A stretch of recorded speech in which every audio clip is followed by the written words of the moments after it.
Welcome to Baz Travels. After driving 14,826 kilometers through 24 states and Washington DC, I've seen rocket launches to the Grand Canyon and Hoover Dam. I've explored Route 66, ghost towns, deserts, snow, and beaches on both coasts. From Vegas casinos to Alcatraz, the White House to Hollywood. Join me for a journey of the ordinary and the extraordinary. Loading destination. Simulation starting in 3, 2, 1.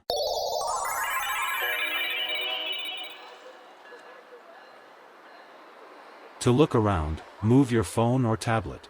Click and drag if on a computer or move your head if using a VR headset. Please like and subscribe. Congress Plaza Garden sits at one of the most deliberate edges in downtown Chicago, where the street grids meet Grant Park, and the city has to decide how movement transitions into open space. That edge condition matters because it's where fast, linear traffic gives way to slower distributed public space, and the design here is doing real work to manage that shift. At the center of the plaza are two large bronze sculptures known as the Bowman and The Spearman, created in the 1920s by Ivan Mestrovic. They are positioned facing outward along the Congress Parkway, and that orientation is not accidental. They act like sentinels, defining a threshold and reinforcing the idea that this space is an entry point rather than an isolated plaza. What makes them more interesting is what they are not holding. These figures were originally intended to carry spears, but those were never added, leaving both sculptures with empty hands. That absence changes how they are interpreted, shifting them away from the literal representation and towards something more symbolic, where strength and readiness are implied rather than explicitly shown.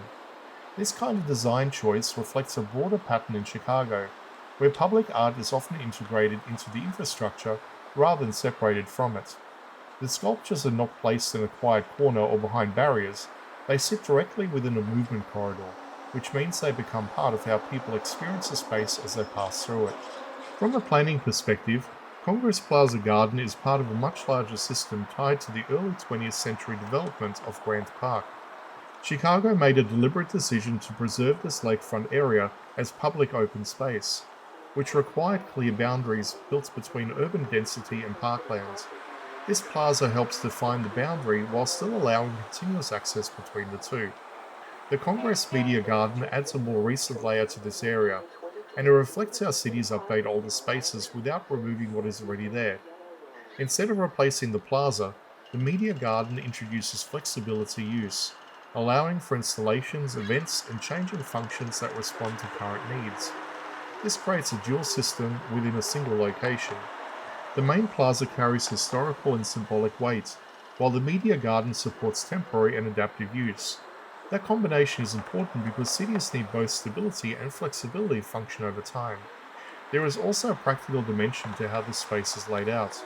Wide open areas allow pedestrian flow to spread out, which reduces congestion at a key transition point between the city grid and the park. In a dense downtown environment, that kind of spatial relief is not just aesthetic, it is functional.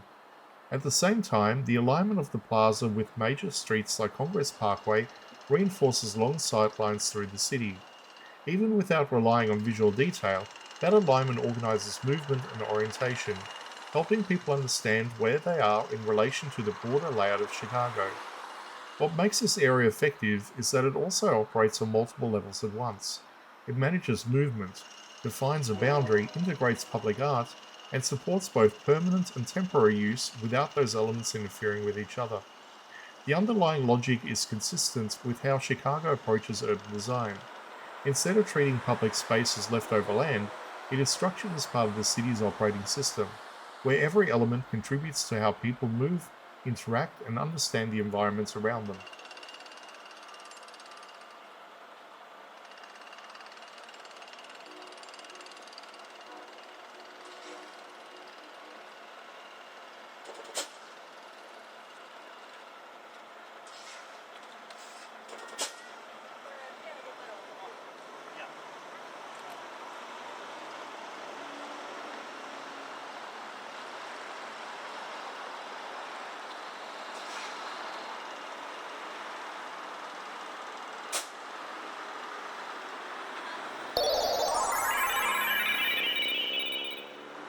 Simulation terminated.